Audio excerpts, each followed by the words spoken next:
Hall voltage की derivation इस video में हम आपको कराना चाहते हैं। तो देखिए, ये एक thin slice of conducting material है और इस thin slice of conducting material में जहाँ से करंट एंटर हो रहा है, इस वाले रीजन को मैंने येलो कलर से शेड कर दिया। यहाँ से करंट एंटर हो रहा है। इस एंटर होने वाले फेस का अगर मैं आपसे पूछूं एरिया कितना होगा, तो हमने अज्यूम कर लिया है कि इसकी थिकनेस टी है और ये वाली डायमेंशन इसकी डी है, तो इसका एरिया टी इंटू डी है। ये डेरिवेशन के आखिरी स्टेप में मुझे इसकी ज़रूरत पड़ेगी। अच्छा जनाब, अब इसके अंदर हम स्टार्ट लेते हैं टॉपिक से। टॉपिक हमारा ये है कि इस thin slice of conducting material को मैंने एक मैग्नेटिक फील्ड में प्लेस कर दिया और मैग्नेटिक लाइंस डाउनवर्ड डायरेक्शन में आ रही हैं। इसके एरोज़ इसमें आपको दिखाए गए और यहाँ से बीम ऑफ इलेक्ट्रॉन एंटर हो रही है, करंट एंटर हो रहा है, फ्री इलेक्ट्रॉन्स एंटर हो रहे हैं। जैसे ही फ्री इलेक्ट्रॉन्स एंटर होते हैं और ये इलेक्ट्रॉन सीधे जाने की कोशिश करते हैं, तो मैग्नेटिक फील्ड में जब कोई चार्ज पार्टिकल मूव करता है तो उस पर मैग्नेटिक फोर्स लगती है और उस मैग्नेटिक फोर्स की direction Fleming left hand rule से हम मालूम करते हैं। तो ज़रा अप्लाई कीजिएगा फ्लेमिंग लेफ्ट हैंड रूल। अपनी फर्स्ट फिंगर को डाउनवर्ड प्लेस कीजिए, लेफ्ट हैंड की फर्स्ट फिंगर को डाउनवर्ड प्लेस कीजिए, सेकंड फिंगर को इस डायरेक्शन में प्लेस कीजिए क्योंकि इस डायरेक्शन में इलेक्ट्रॉन जा रहे हैं। उसके बाद अपने अंगूठे को खोल लीजिए, तो आपका अंगूठा लेफ़्ट साइड को शो करेगा, आपका थंब लेफ़्ट साइड को शो करेगा। लेकिन ये डायरेक्शन पॉजिटिव पार्टिकल्स के लिए होती है, लेकिन इस एग्जाम्पल में हम इलेक्ट्रॉन्स को एंटर कर रहे हैं, लिहाजा हम इसकी डिफ्लेक्शन को टूवर्ड्स राइट हैंड साइड लेंगे और electron towards right hand side accumulate होने लगेंगे और राइट हैंड साइड के ऊपर एक नेगेटिव पोटेंशियल क्रिएट कर देंगे और उसी के कंपैरेटिवली एक पॉजिटिव पोटेंशियल अदर साइड पर अज्यूम किया जाएगा। इलेक्ट्रॉन राइट हैंड के ऊपर टर्न हो रहे हैं, राइट हैंड के ऊपर नेगेटिव और लेफ्ट हैंड के ऊपर कंपैरेटिवली पॉजिटिव पोटेंशियल क्रिएट हो जाता है। और जैसे ही इन दोनों साइड्स के दरमियान ये जो दोनों फेसेस हैं, जो एक फेस जो राइट हैंड पर नज़र आ रहा है दैट इज़ DEQR, और जो उसके सामने वाला है जिसके ऊपर पॉजिटिव मैंने लिखा है, एक इलेक्ट्रिक फील्ड प्रोड्यूस हो गई है और ये इलेक्ट्रिक फील्ड बाद में आने वाले इलेक्ट्रॉन्स के ऊपर इलेक्ट्रिक फोर्स भी एक्सर्ट करेगी। इसका मतलब ये हुआ कि जब बीम ऑफ इलेक्ट्रॉन इस मेटल स्लाइस में एंटर होती है तो मैग्नेटिक फील्ड भी उस पर अफेक्ट हो रही है, मैग्नेटिक फोर्स भी उस पर लग रही है और इन इलेक्ट्रॉन्स के इनिशियल डिफ्लेक्शन से एक इलेक्ट्रिक फील्ड भी प्रोड्यूस हो गई है। तो beam of electron electric field और मैग्नेटिक फील्ड में से पास करके जा रही है। और इस तरह का एक टॉपिक मैंने आपको पढ़ाया होता है पार्टिकल सेलेक्टर मेथड, और उस पार्टिकल सेलेक्टर मेथड के अंदर भी हम यही वाली बात समझाते हैं कि जब कोई बीम ऑफ इलेक्ट्रॉन इलेक्ट्रिक और मैग्नेटिक फील्ड से जा रही हो और अगर उसके ऊपर दोनों फील्ड इस तरह अप्लाई हो रही हो कि electric force equal to magnetic force हो, इलेक्ट्रिक फोर्स अगर इक्वल टू मैग्नेटिक फोर्स हो, तो अगर इलेक्ट्रिक फोर्स मैग्नेटिक फोर्स के इक्वल हो गई तो वो चार्ज पार्टिकल अनडिफ्लेक्टेड यानी स्ट्रेट जाना शुरू कर देगा। ठीक, अच्छा याद कीजिएगा, मैग्नेटिक फोर्स का फॉर्मूला होता है QBV। वेलोसिटी की V को मैं स्मॉल से डिनोट कर रहा हूँ। It is QBV, it is the magnetic force जो उस चार्ज पार्टिकल पे लग रही है और लेफ्ट साइड के ऊपर लग रही है इलेक्ट्रिक फोर्स। तो आपको याद होगा इलेक्ट्रिक फील्ड स्ट्रेंथ अगर E हो तो इलेक्ट्रिक फोर्स होती है E इंटू क्यू, अब बोथ साइड्स के ऊपर Q से Q क्या हो जाएगा, कैंसिल। और अगर आप Q से Q कैंसिल कर लें तो जो वेलोसिटी है जब कोई beam of charge particle undeflected pass हो रही हो through electric and magnetic field, तो पार्टिकल सेलेक्टर मेथड में पढ़ते हैं कि वेलोसिटी जो होती है वो इलेक्ट्रिक फील्ड स्ट्रेंथ और मैग्नेटिक फील्ड स्ट्रेंथ का रेशो बन जाती है। ठीक है ना। अच्छा, अब आप इस वाली बात को भी नोट कीजिए कि जो इन दोनों साइड्स के दरमियान इलेक्ट्रिक पोटेंशियल प्रोड्यूस हो गया है that is called hall voltage. और इस हॉल वोल्टेज को मेजर करने के लिए आपको याद होगा हम एक वोल्ट मीटर यहाँ पे कनेक्ट कर देते हैं और ये वोल्ट मीटर हॉल वोल्टेज को रिप्रेजेंट कर रहा होता है। तो याद कीजिएगा पोटेंशियल डिफरेंस का फॉर्मूला होता है वेड। ठीक है ना। ये जो फार्मूला है वेट, इस वेट फार्मूले में ये V हॉल वोल्टेज है, ई इलेक्ट्रिक फील्ड स्ट्रेंथ है, और जो डी है वो डी ये वाला डिस्टेंस है, डी ये वाला डिस्टेंस है जो दोनों समझ लें फेसेस के दरमियान है या दोनों चार्ज प्लेट्स के दरमियान होता है, तो इट इज़ वेड। तो इस वेड वाली इक्वेशन में से अगर मैं आपसे कहूँ कि आप ई को सब्जेक्ट बना लें, तो ई सब्जेक्ट बन के बनेगा hall voltage divided by D. तो इसको क्योंकि मैं यहाँ डेरिवेशन कर रहा हूँ तो मुझे इसको यहीं पे लिखना चाहिए कि जनाब जो वेड होता है,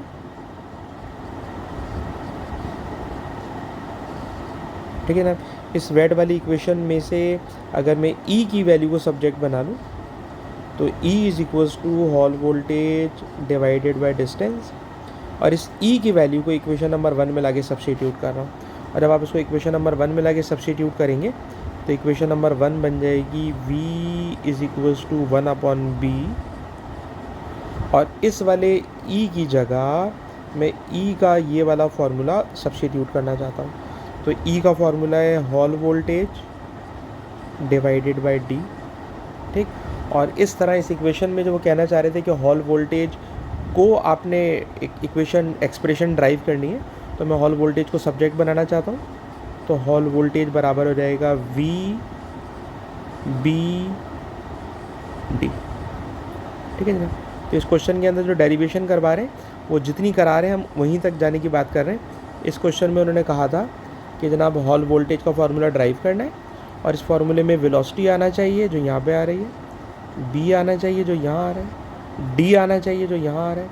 तो ये हॉल वोल्टेज का फार्मूला यहाँ तक पहुँच गया। अब थोड़ा और आगे चलते हैं, क्वेश्चन के नेक्स्ट पार्ट में कह रहे हैं कि इस फार्मूले की डेरिवेशन को कंप्लीट कीजिए जो हम लोग फार्मूला यूज़ करते हैं, ठीक है जनाब।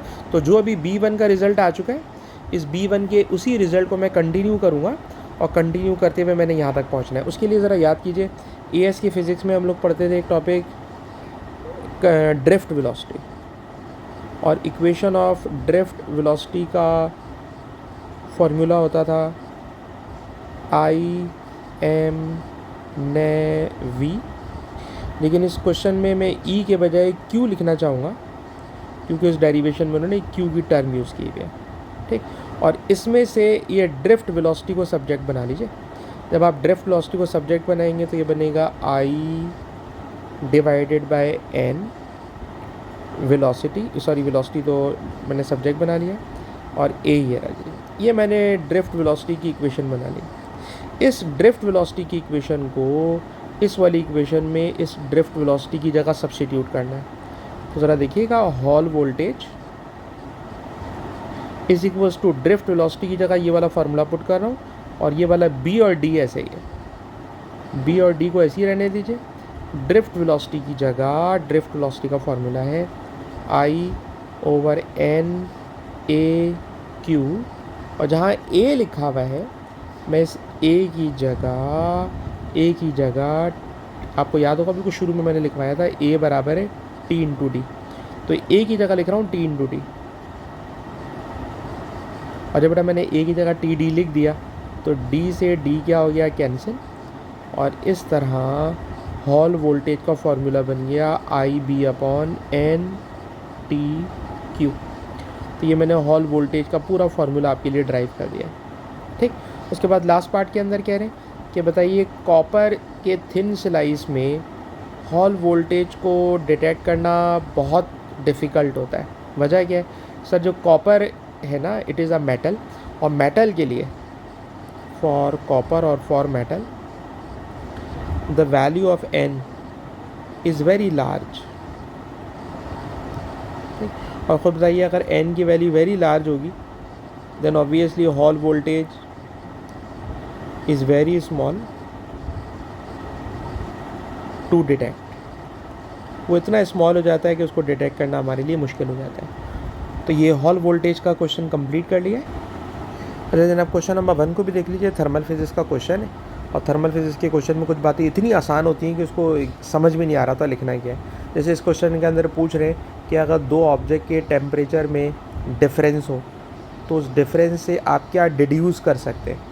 तो ऑब्वियसली अगर एक बॉडी का टेम्परेचर 100 है, एक बॉडी का टेम्परेचर 10 सेंटीग्रेड है, दोनों के टेम्परेचर का डिफरेंस है, और अगर ये वैल्यू पता है तो हम बता सकते हैं कि हीट किस डायरेक्शन में ट्रांसफ़र होगी, ठीक है जनाब।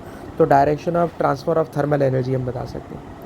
उसके बाद कहते हैं टेम्परेचर को जब कोई भी हम मेजर करते हैं तो वो लेवल के फिजिक्स में पढ़ाते थे, ऐसी फिजिकल क्वांटिटीज़ जो डिपेंड करती हैं टेम्परेचर पे, they are called thermometric properties, और थर्मोमेट्रिक प्रॉपर्टीज़ चेंज हो रही होती हैं विद टेम्परेचर, ठीक है ना।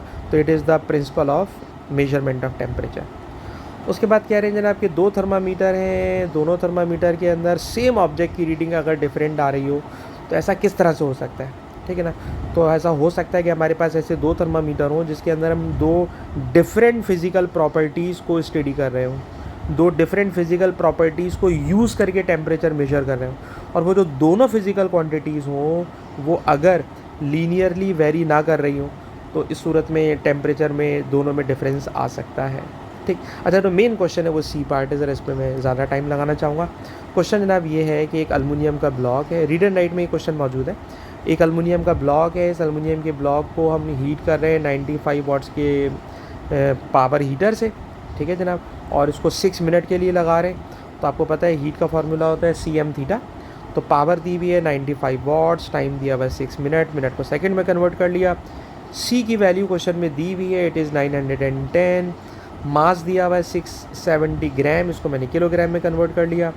तो ऑब्वियसली जब सारी वैल्यूज़ पता हैं तो पहले मैं कैलकुलेट करूँगा टेम्परेचर का चेंज, कि कितना टेम्परेचर बढ़ जाएगा, कितना टेम्परेचर चेंज हो जाएगा हीटर लगाने से।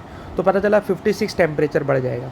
पर इस क्वेश्चन में वो ये नहीं पूछ रहे कि टेम्परेचर कितना बढ़ जाएगा, कह रहे show that final temperature is 80, final temperature 80 होगा। तो बताइए इनिशियल 24 है, इनिशियल 24 है, इस इनिशियल 24 में ये वाला 56 ऐड कर दें, it is the change in temperature, it is the rise in temperature. तो initial temperature plus rise in temperature, then the final temperature will be 80 degree centigrade. तो इस क्वेश्चन में फर्स्ट पार्ट में कोई इतनी मुश्किल बात नहीं थी, सेकंड पार्ट थोड़ा मुश्किल है। सेकंड पार्ट थोड़ा मुश्किल क्या है तो ज़रा सुनिए। सेकंड पार्ट ये है कि जब आपने इस ऑब्जेक्ट को हीट करना शुरू करा तो अभी हमने क्वेश्चन में देखा कि इनिशियल टेम्परेचर था 24, ठीक है जनाब, इनिशियल टेम्परेचर था 24, और इसका जो फाइनल टेम्परेचर अभी हमने नोट किया है 80 सेंटीग्रेड पर पहुंचा है, ठीक है जनाब, 80 सेंटीग्रेड के ऊपर टेम्परेचर पहुंच रहा है। तो कह रहे हैं यूज़ द इन्फॉर्मेशन 1, जो भी इन्फॉर्मेशन 1 हम ऊपर से लेकर आएँ उसके मुताबिक मैंने एक लाइन बनानी है जो टेम्परेचर को के चेंज को शो करे, और इस बात को एज्यूम करते हुए there is no energy losses to the surrounding, surrounding में कोई एनर्जी लूज़ नहीं हो रही। तो अभी हम ऊपर नोट कर चुके हैं फाइनल टेम्परेचर 80 है। तो सर अगर फाइनल टेम्परेचर 80 है और इनिशियल टेम्परेचर जो था वो 24 था, तो 24 से 80 तक टेम्परेचर का चेंज ऐसा होना चाहिए था। ऐसा जब होता जब ज़रा सी भी हीट एनर्जी लूज़ नहीं हो रही होती सराउंडिंग में। अगर ज़रा सी भी हीट एनर्जी लूज़ नहीं हो रही होती तो जनाब टेम्परेचर 24 से स्टार्ट होता और 24 से स्टार्ट होकर ये 80 तक पहुंच जाता। लेकिन क्योंकि सराउंडिंग में हीट लूज़ हो रही है इसलिए प्रैक्टिकली ऐसा नहीं हो सका। तो देखिए नेक्स्ट पार्ट के अंदर आपसे कैलकुलेशन के अंदर आपको उलझाने जा रहे हैं वो यही है, कह रहे हैं जनाब calculate energy loss to the surrounding, कितनी एनर्जी सराउंडिंग में लूज़ हो गई है। तो ज़रा गौर से सुनिएगा, टेम्परेचर 24 से 80 तक अगर टेम्परेचर 24 से 80 तक जाता, ठीक है जनाब, जैसे कि हमने एज्यूम किया हुआ है, ठीक, और एनर्जी लूज़ नहीं हो रही होती तो टेम्परेचर का चेंज कितना बनता। तो देखिएगा सेम मटेरियल है, C और M दोनों का सेम होगा, C और M, ठीक है जनाब। आइडियल कंडीशन क्या है, आइडियल कंडीशन है there is no heat loss, ठीक, और प्रैक्टिकल सिचुएशन क्या है, हीट लॉस हो रही है, प्रैक्टिकल सिचुएशन है हीट लॉस हो रही है। तो जनाब कहते हैं आइडियल सिचुएशन में टेम्परेचर 24 से 80 तक जाता, अगर 24 से 80 तक जाता तो टेम्परेचर का चेंज होता है 80 - 24, ठीक। लेकिन प्रैक्टिकली टेम्परेचर 24 से 64 तक जा रहा है, ये वाला जो नंबर है ना 80 तक जाना चाहिए था, पर due to the heat loss temperature 64 तक जा रहा है। तो 24 से 64 तक जा रहा है, तो जनाब 64 - 24 लिख दिया मैंने। अच्छा, इन दोनों में से ज़रा C और M को कॉमन ले लें। तो जब आप C और M को कॉमन ले लेंगे तो यहाँ से 80 आएगा, यहाँ से -24 आएगा, इधर आए तो ये वाला माइनस ज़रा अंदर पहुँचाए तो -64 + 24 करा देगा। जब आप देखिए 24 से 24 कैंसिल हो जाएगा, तो C ये रहा एम ये रहा, टेम्परेचर आ जाएगा 80 - 64। ठीक, अब मैं इसके अंदर वैल्यूज़ लिख के सॉल्व नहीं कर रहा, सी की वैल्यू भी ऊपर दी हुई है, एम की वैल्यू भी दी हुई है। काम की बात ये है कि ये वो नंबर है जो हमें बताएगा कितनी हीट सराउंडिंग में लूज़ हो गई। आइडियल सिचुएशन ये है, प्रैक्टिकल सिचुएशन ये है।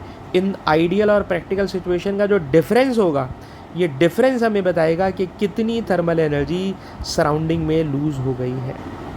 चलिए अब इस लास्ट क्वेश्चन को देखिएगा, क्वेश्चन नंबर 12।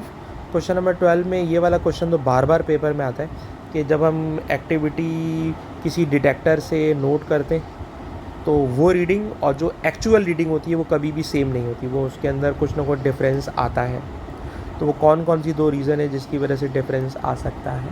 ठीक, तो ये मैं आपको पहले भी पढ़ा चुका हूँ, लेकिन बस हल्का सा याद दिलाना चाह रहा हूँ कि हमारा एजम्पशन होता है कि पेरेंट रेडियो एक्टिव न्यूक्लियाई जब डॉटर में कन्वर्ट होता है तो डॉटर फर्दर डीके नहीं करता, लेकिन प्रैक्टिकली हो सकता है कि डॉटर न्यूक्लियाई भी अनस्टेबल हो और वो फर्दर डीके करे।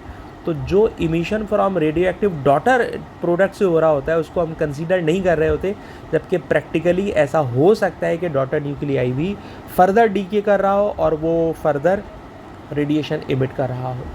नंबर 1। नंबर 2 कि जो बैकग्राउंड रेडिएशन होती है, बैकग्राउंड रेडिएशन की वजह से रीडिंग कभी भी एक्यूरेट नहीं आती। ठीक है जनाब। नंबर 3 जो डिटेक्टर होता है वो यूजुअली हमने बिल्कुल सामने रखा हुआ होता है और जो रेडिएशन होती है वो स्कैटर्ड डायरेक्शन में हो रही होती है, तो उसकी वजह से भी रीडिंग सही नहीं आती। इसके अलावा self absorption in the source, जो सोर्स रेडियो एक्टिविटी कर रहा है उसी के अंदर रेडिएशन बाहर आके किसी और न्यूक्लियस के अंदर भी फर्दर एब्जॉर्ब हो जाती है, तो वो बाहर रीडिंग के अंदर शो ही नहीं हो रही होती। तो ये डिफरेंट पॉइंट्स है जो मैं आपको रेगुलर क्लास में पढ़ा चुका हूँ। अच्छा जी, इस क्वेश्चन के अंदर जो नई बात आ रही है वो ये कि अभी तक मैंने जितने ग्राफ दिखाए थे किसी भी ग्राफ के अंदर इस तरह की फ्लक्चुएशन नहीं थी, लेकिन इस वाले ग्राफ के अंदर आप देखिए स्मूथ कर्व नहीं है बल्कि फ्लक्चुएशन वाला कर्व है। तो क्वेश्चन यही है कि इस ग्राफ में कोई ऐसी बात है जो रैंडम नेचर को इंडिकेट कर रही है, रैंडम नेचर को इंडिकेट कर रही है। तो इसका आंसर है कि कर्व फ्लक्चुएट कर रहा है, और अगर कर्व फ्लक्चुएट कर रहा है तो कर्व की फ्लक्चुएशन कर्व जिगजैग हो रहा है, तो कर्व स्मूथ नहीं है, तो ये शो कर रहा है कि जनाब ये रेडियो एक्टिव जो होती है ये इट इज़ अ रैंडम। अच्छा जी, अब जो काम की बात है जो कराना चाह रहा हूँ ये कि इस ग्राफ के ज़रिए हाफ़ लाइफ कैलकुलेट करना है। कोई नंबर नहीं दिया हुआ, कोई वैल्यू नहीं दी हुई, कोई कैलकुलेशन वाला सवाल नहीं, ग्राफ में से हाफ़ लाइफ निकालनी है।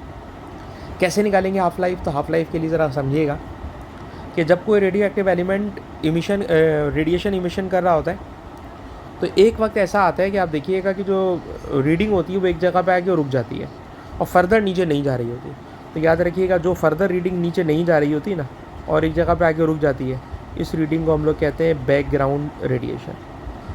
और ये जो बैकग्राउंड रीडिंग है ना, इस वाली एग्जाम्पल में अगर देखा जाए तो ये 0 और 20 के बिटवीन में आके रुकी हुई है, तो मैं बोलूँगा बैकग्राउंड रीडिंग 10 है। ठीक है ना, अब तो ये बैकग्राउंड रीडिंग है। अच्छा, अब आप देखिए जो बिल्कुल इनिशियल रीडिंग है वो इनिशियल रीडिंग है जनाब 170। ये 170 इनिशियल रीडिंग है। इसमें से बैकग्राउंड रेडिएशन को, बैकग्राउंड रीडिंग को माइनस करा दें ताकि वो बैकग्राउंड इफेक्ट ख़त्म हो जाए, तो रीडिंग ओरिजिनल बन गई 160। अब इस 160 को हाफ़ लाइफ निकालने के लिए इसको हाफ़ कर दें, तो 160 को हाफ़ करोगे तो नंबर क्या आ जाएगा? 80 आ जाएगा।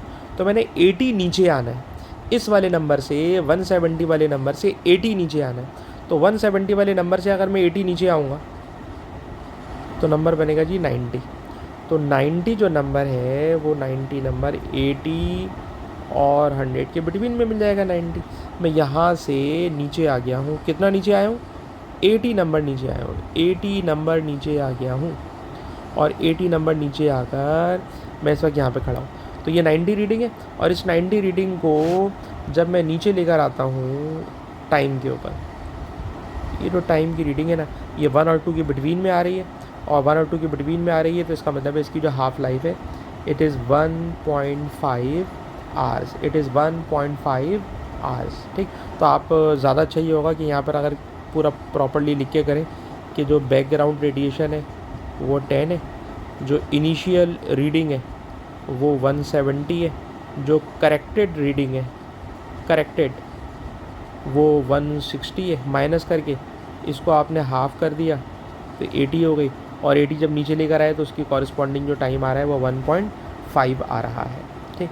अच्छा, क्वेश्चन कहते हैं कि रेडियो एक्टिविटी आपको याद है स्पॉन्टेनियस प्रोसेस है, और इसके अंदर अगर मैं टेम्परेचर बढ़ा दूँ, हीट कर दूँ वगैरह वगैरह, तो याद रखिएगा इसके अंदर कोई चेंज नहीं आता। तो हाफ लाइफ के अंदर नो चेंज। वजह क्या है?